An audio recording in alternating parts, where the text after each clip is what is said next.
சின்ன சின்ன ஆசை சிறகடிக்கும் ஆசை முத்து முத்து ஆசை முடிந்து வைத்த ஆசை நான் உயிரோட இருக்கிறதுனா அந்த பாட்டும் ஒரு காரணம். வெண்ணிலவு தொட்டு முத்தமிட ஆசை நாக்கமா கையெழுத்து கையத்தட்டு ஜக ஜக ஜக ஜக அதெல்லாம் நாங்க தான் பாடுறோம். ஆலப்போல் வேலப்போல் ஆலம் விழுது போல் அந்த பாட்டு இல்லையா? ஆமா எஜமான்.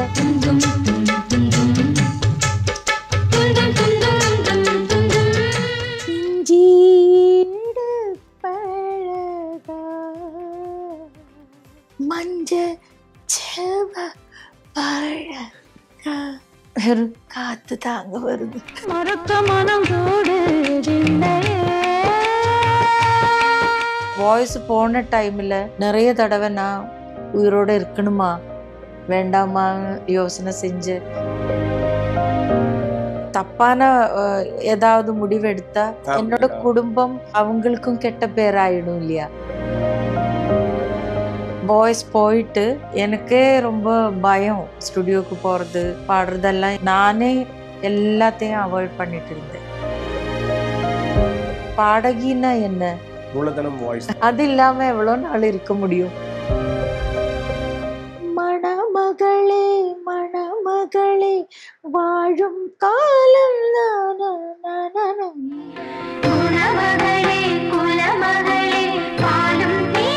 அவரை பத்தி எல்லாம் பேசுறதுக்கு எனக்கு யோகியதையே இல்லை. அது நிறைய பேர் தப்பா நினைச்சிட்டு இருக்காங்க. வாய்ஸ் இல்லாம இருக்கும்போது தான் எனக்கு கல்யாணம் ஆச்சு. வாய்ஸ் இல்லாத பாடகிய கல்யாணம் பண்ணிட்டாங்க. என்னோட ஹஸ்பண்டோட அம்மா இல்லை, எங்க அம்மா இல்லை, ஆனா ஜானகி அம்மா இருக்குல்ல. எனக்கு அன்எக்ஸ்பெக்டடா வந்தாங்க. சினிமா பார்க்க மாட்டேன். ஓ நீங்க நான் பாடங்களே ரோஜா சின்ன சின்ன ஆசை பாட்டு போய் பார்க்கலையா? வணக்கம். வணக்கம்.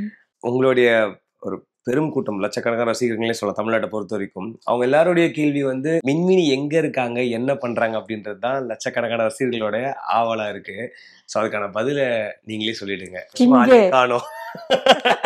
அதான் உங்களுடைய பதில். இங்கதான் இருக்கேன். ரொம்ப வருஷம் ஆச்சு. 2004ல இருந்து கொச்சின்ல தான் இருக்கேன். ஸோ நீங்க பாடின சாங்ஸ் எல்லாமே இன்னுமேயோட பல பேருடைய பிளேலிஸ்ட்ல இருந்துட்டு தான் இருக்குது. ஸோ அதனால தேங்க்யூ. ஸோ அதனாலதான் வந்து கேட்கறேன். எனக்கு ஆச்சரியமா இருக்கு எங்க இருக்காங்க அப்படின்றது பல பேருடைய கேள்வியா இருந்துச்சு. ஸோ இந்த நேர்காணல் அதுக்கான பதிலா இருக்கும் அப்படின்றது தான் நாங்க எல்லாருமே நினைக்கிறோம். கிட்டத்தட்ட 20 வருஷம் ஆச்சு நீங்க தமிழ்ல பாடி. ஆமா இல்லைங்களா? ஏன் இந்த இடைவெளி தமிழ்ல பொறுத்த வரைக்கும்? எனக்கு 2வது குழந்தை நான் கன்சீவ் ஆகும்போது அப்பா அம்மா எல்லாம் இறந்துட்டாங்க. 2 பேரும் சென்னையில இருக்கும்போது போயிட்டாங்க. அந்த டைம்ல நான் வாய்ஸ் போயிட்டு எனக்கே ரொம்ப பயம். ஸ்டுடியோக்கு போறது பாடுறதெல்லாம் நானே எல்லாத்தையும் அவாய்ட் பண்ணிட்டு இருந்தேன். ஏன்னா ஸ்டுடியோக்குள்ள போன என்னமோ ஒரு பயம் வருது. பாடுறதுக்கு அந்த டைம் சும்மா வேஸ்ட் பண்ண வேண்டாம்னு நினைச்சு நான் வரமாட்டேன்னு சொல்லிடுவேன். உங்களுக்குள்ள இருந்த பயம் தான் அது. ஆமா ஆமா. நிறைய ரெக்கார்டிங்ஸ் அந்த மாதிரி அவாய்ட் பண்ணிருக்கேன். வேண்டாம்னு சொல்லியிருக்கீங்க. ஆமா. ஓ. இப்போ மலையாளத்திலே நீங்க அறிமுகம் ஆயிட்டீங்க சிங்கராவே. லைக் இந்த மாதிரி தனியா நீங்க கேசட்ஸ் பாடுறது போக. ஸோ அங்க இருந்து தமிழுக்கு வந்தது ராஜா சார் மூலமா தான், மீரா படத்துல இல்லைங்களா? ராஜா சார் கிட்ட வந்தது ஜெயச்சந்திரன் அங்களோட நல்ல மனசு. அவங்க என்ன கூட்டிட்டு போகலன்னா நான் தமிழ்நாட்டுக்கே வந்திருக்க மாட்டேன். முதல் அறிமுகம் எப்படி இருந்துச்சு சார்? ராஜா சாரை மீட் பண்ணது ஞாபகம் இருக்கா? ஞாபகம் இருக்கு. பிரசாத் டீலக்ஸுக்கு வெளியே, அந்த காம்பவுண்ட் வாளுக்கு வெளியே நிறைய கூட்டம். அப்போ ஜனங்கள் சொல்றாங்க எனக்கு, இந்த கூட்டம் எல்லாம் இளையராஜா சாரை பார்க்கத்தான். அவர் அங்க கம்போசிங் ரூம்ல இருந்து நடந்து போகும்போது ஒரு வாட்டி அவரை பார்க்கணும் சொல்லி கூட்டம் வந்து சேர்ந்து நின்றுட்டு இருக்கு அப்படின்னு சொன்னாங்க. அப்போ எனக்கு ஒன்றும் புரியல. சரி அப்படின்னு சொல்லிட்டு உள்ள போனேன். கம்போசிங் ரூமுக்கு போனேன். சாரு, கங்காமரன் சார், வாலி சார் அவங்க எல்லாம் இருந்தாங்க. கீர்த்தனம் பாட சொன்னேன். எனக்கு கீர்த்தனம் தெரியாது. கிளாசிக்கல் கற்றுக்கல நான். அப்போ சுத்தமாக கிளாசிக்கலே தெரியாது.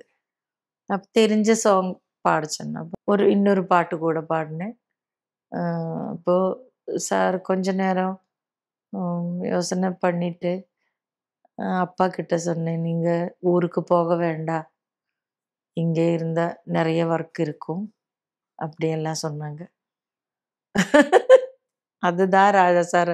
அப்போ எனக்கு தெரியல ராஜா சார் இந்த இந்த மாதிரி ஒரு எல்லாரும் அங்க ஸ்டுடியோக்குள்ள போனா தான் தெரியும். அது கடவுள் வர்ற மாதிரி பார்த்துட்டு இருப்பாங்க சார். அவரை பத்தி எல்லாம் பேசுறதுக்கு எனக்கு யோகியதையே இல்லை. ரொம்ப தன்னடக்கமா பேசுறீங்க நீங்க. இல்ல இல்ல அது நிஜம்.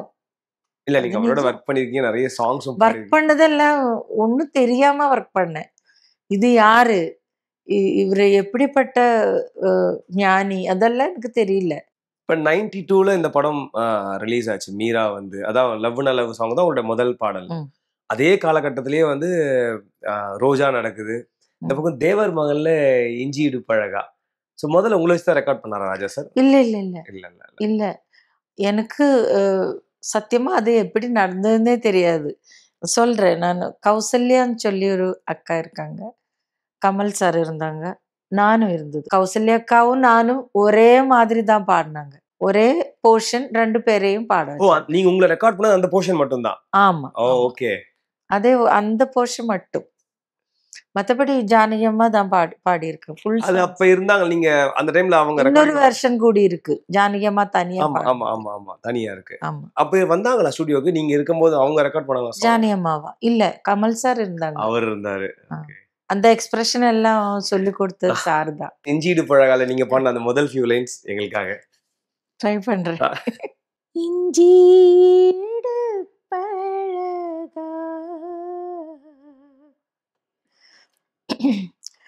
மஞ்ச செவ பழகா, வெறும் காத்து தாங்க வருது. கள்ளச்சிரி பழக அதே மாதிரி ஒரு டோன்ல ஹஸ்கிலே பாடுவீங்கல்ல அது. Thank you thank you. பயந்து பயந்து தான் அன்னைக்கு பாடினேன். ஏன்னா கமல் சார் யாருன்னு தெரியும் அப்போ.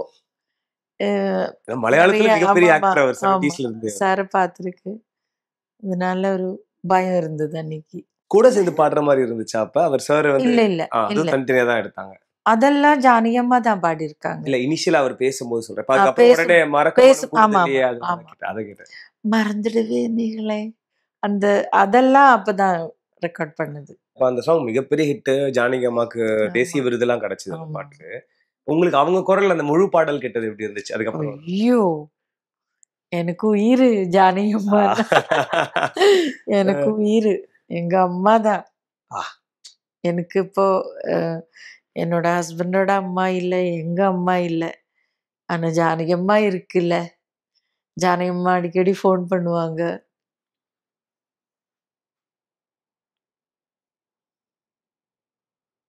சாரி,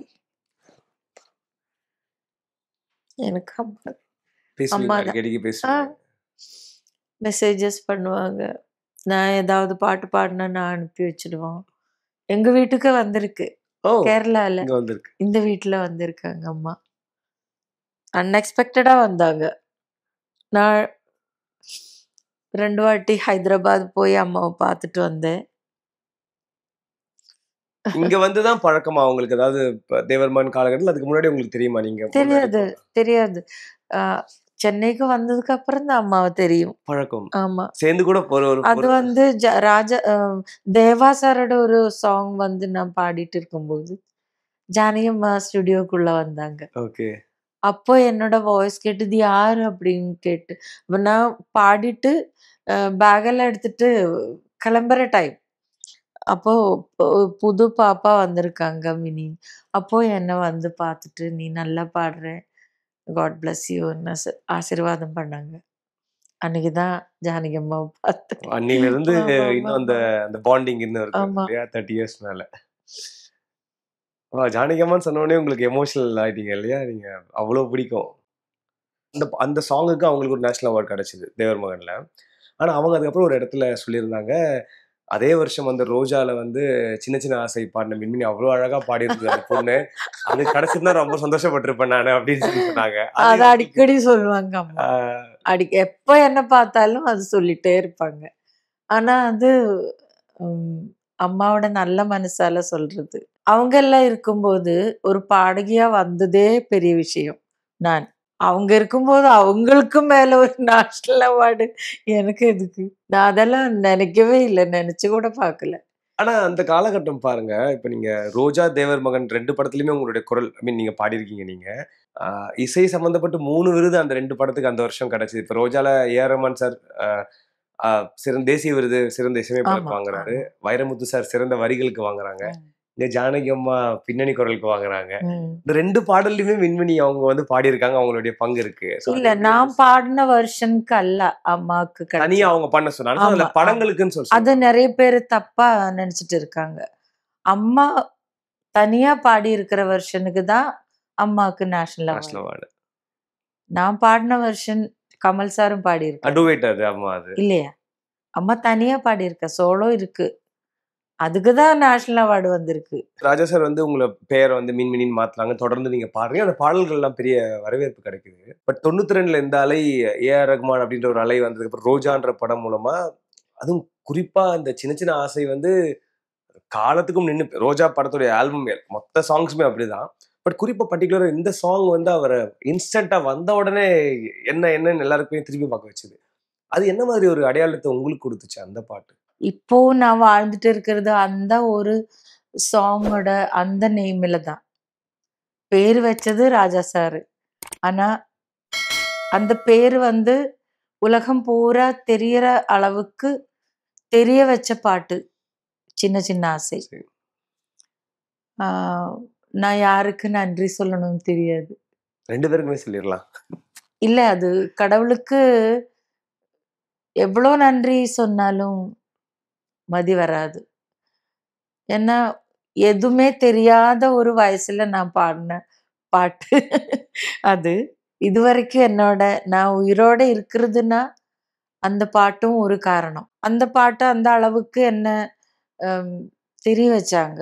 வாய்ஸ் போன டைம்ல நிறைய தடவை நான் உயிரோட இருக்கணுமா வேண்டாமா யோசனை செஞ்சு நிறைய 2-3 வாட்டி அந்த மாதிரி எனக்கு தாட்ஸ் வந்திருக்கு. எப்போ சரியாகவும் தெரியாது, வாய்ஸ் எப்போ வரும்னு தெரியாது. ஆனாலும் அந்த தப்பான ஏதாவது முடிவு எடுத்தா என்ன நேசிக்கிறவங்க மட்டும் இல்லை, என்னோட குடும்பம் வந்து அவங்களுக்கும் கெட்ட பேராயிடும் இல்லையா? அதனால கெட்ட கெட்ட முடிவு எடுக்க கூடாது. ஏன்னா ஒரு பாடகின்னா என்ன மூலதனம் வாய்ஸ் அது இல்லாம எவ்வளவு நாள் இருக்க முடியாது, ரொம்ப கஷ்டம் அது. ஆனா எனக்கு மனோண்ணா ஃபேமிலி, மனோண்ணாவோட ஒய்ஃபு, குழந்தைங்க, அண்ணி,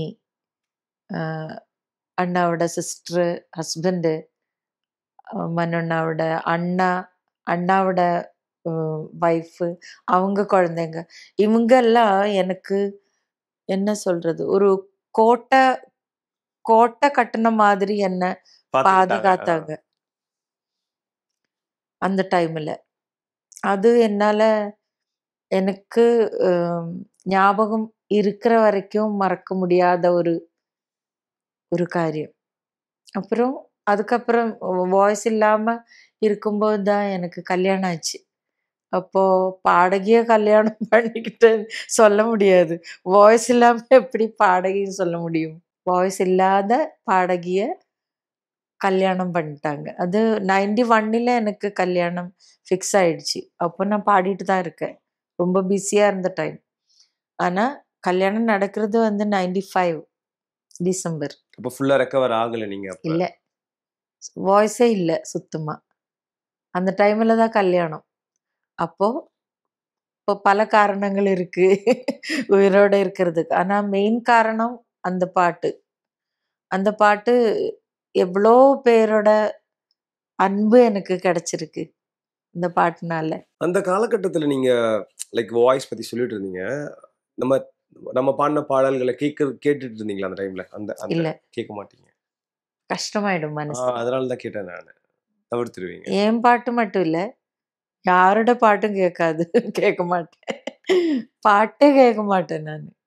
ரொம்ப வருஷம் அப்படி இருந்தது. சின்ன சின்ன ஆசையை பத்தி பேசிட்டு இருக்கோம். So, எனக்காக எல்லாருக்காகவும் சில வரிகள். மல்லிகை பூவாய் மாறிவிட ஆசை, தென்றலை கண்டு மாலையிட ஆசை, மேகங்களை எல்லாம் தொட்டுவிட ஆசை, சோகங்களை எல்லாம் விட்டுவிட ஆசை, கார்குழலில் உலகை கட்டிவிட ஆசை, சின்ன சின்ன ஆசை, சிறகடிக்கும் ஆசை, முத்து முத்து ஆசை, முடிந்து வைத்த ஆசை. அது வந்து ட்ராக் மிக்ஸ், வாய்ஸ் மிக்சிங் மட்டும்தான். ஓகே. வித் ஆர்கெஸ்ட்ரா பாடல நான். ரைட். அதனால அதுல ஒரு என்ஜாய்மெண்ட் இருந்துதான் சொல்ல முடியாது. ஆனா வித் ஆர்கெஸ்ட்ரா பாடும்போது எனக்கு கொஞ்சம் எனக்கு அதான் ரொம்ப இஷ்டம். ஏன்னா நான் பாடி வந்த வழியெல்லாம் அப்படிதான். அப்படிதான். அதனால ஆனா இந்த சாங் பாடி முடிச்சு அவுட் நீங்க அதுக்கப்புறம் ஆடியோ கேசட்ஸ்ல கேட்கும் போதும் சரி, இல்ல தியேட்டர்ல பார்க்கும்போது இல்ல, அது முதல்ல நம்ம டிவியில தான் வந்தது. டிவில வந்து ஆகஸ்ட் 15 பிளஸ்டு சாங். அவ்வளவுதான். நான் அப்படிதான் நம்பிட்டு இருக்கேன். இல்ல அழகான ஒரு அர்த்தம். Blessed song. Blessed song. எந்த கஷ்டமும் இல்லாம ஒரு சின்ன பாட்டு. அது ஒரு குழந்தைக்கு கூட பாடலாம் அந்த பாட்டு. மேம் நீங்க சொல்ற விஷயம் தான். எப்பவுமே இந்த சிம்பிளா இருக்கிற விஷயங்கள் தான் எல்லார்கிட்டயும் கொண்டு போய் சேர்க்கும். அது அவங்களாலையுமே அதை அதான் replicate நான் பண்ண முடியும். சொல்றேன். எவ்வளோ ஹம்பிளா இருக்கோ, எவ்வளோ சிம்பிளா இருக்கோ, அதுதான் பிளஸ்டு சாங் சொல்றது நான். அந்த பிளெஸிங்ஸ் இருக்கிறதுனால தான் அது உலகம் பூரா இப்படி போய் சேர்ந்தது. சார் ரமன் சார் வந்து உங்களுக்கு அவர் கீபோர்ட் ப்ரோக்ராமரா இருக்கும் போது இருந்தே உங்களுக்கு தெரியும் தெரியும். இல்லைங்களா? இந்த சாங் நீங்க பாடினா நல்லா இருக்கும்னு எப்படி, ஐ மீன் அந்த மீட்டிங் எப்படி நடந்துச்சு? அது தெரியலன்னு சொல்றாதீங்க. இது ட்ராக்கு, இது ஸ்ட்ரெயிட், இது ஒன்றும் எனக்கு தெரியாது. ஆனா உங்களுக்கு அந்த கதை தெரியாது. ஆக்சுவலா நாங்க கேள்விப்பட்டிருக்கோம். நீங்க இந்த மாதிரி ஒவ்வொருத்தங்க சொல்லும் போதுதான் எனக்கு தெரியும். என்கிட்ட ஒண்ணுமே சொல்லல சார். அம்மா தான் லிரிக்ஸ் எல்லாம் சொல்லி கொடுத்தாங்க. சாரோட அம்மா. அம்மா ரொம்ப பாசமானவங்க. உங்க மேல ரொம்ப அக்கறை. பயங்கர பாசமா இருந்தாங்க. அம்மா தான் லிரிக்ஸ் எல்லாம் சொல்லி கொடுத்தது. சார் டியூன் சொல்லி கொடுத்து ஹார்மோனியம் வச்சுட்டு தான் பாடி கொடுத்தாங்க. ஆனா ஆர்கெஸ்ட்ரா ஒன்றும் இல்லை, இருந்ததா தெரியல. நான் அந்த கீபோர்டில் வந்து டியூன் வாசிச்சுட்டு ட்ராக்கில் இருந்தது. அது கேட்டு அந்த கிளிக் ட்ராக்ல தான் நான் பாடினேன் சின்ன சின்ன ஆசை. உங்களுக்கு வந்து அதோடைய பின்கதை தெரியாதுன்னு சொன்னீங்க. எப்படி உங்களை அவங்க கூப்பிட்டார் ரமான் சார்ன்னு சொல்லி. பட் வைரமுத்து சார் விகடன் கொடுத்த ஒரு பேட்டியிலே சொல்லியிருக்காங்க, ட்ராக் பாட வைக்கிறதுக்காக தான் முதல்ல உங்களுடைய வாய்ஸை வந்து எடுத்தாங்க. அதுக்கப்புறம் இந்த வாய்ஸ் நல்லா இருக்கு, இதையே நீங்க யூஸ் பண்ணிக்கோங்க நான் ரமான் சார்ட்ட சொல்லவே அப்படியே அது ஃபைனலைஸ் ஆச்சு அப்படின்னு சொன்னாங்க. இது உங்களுக்கு தெரியும் அந்த கதை? உங்களுக்கு நிறைய பேர் சொல்லி தெரியும், ஆனா அந்த டைம்ல எனக்கு அது தெரியாது.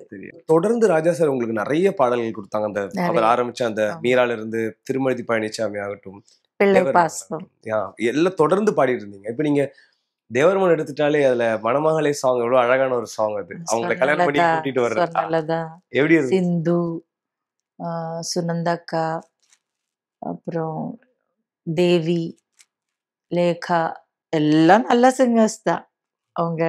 அந்த படத்திலே மாசரு பொண்ணு அந்த மாதிரி நீங்க 2-3 பாடல்கள்ல உங்களை வந்து பயன்படுத்திருப்பார் ராஜா சார். கல்யாணம் ஆகி ஒரு பொண்ணு வந்து மாட்டு பொண்ணுன்னு சொல்லுவாங்க. முதல்ல அந்த மருமகளை வீட்டுக்கு வரும்போது இப்ப அந்த மணமகளே சாங் நிறைய பேர் நான் யூஸ் பண்ணி பார்த்துருக்கிறேன். அந்த மாதிரி ஒரு வீட்டுக்கு அந்த மருமகள் வரும்போது ஞாபகம் இல்லை. சரி, மணமகளே மணமகளே வாழும் காலம்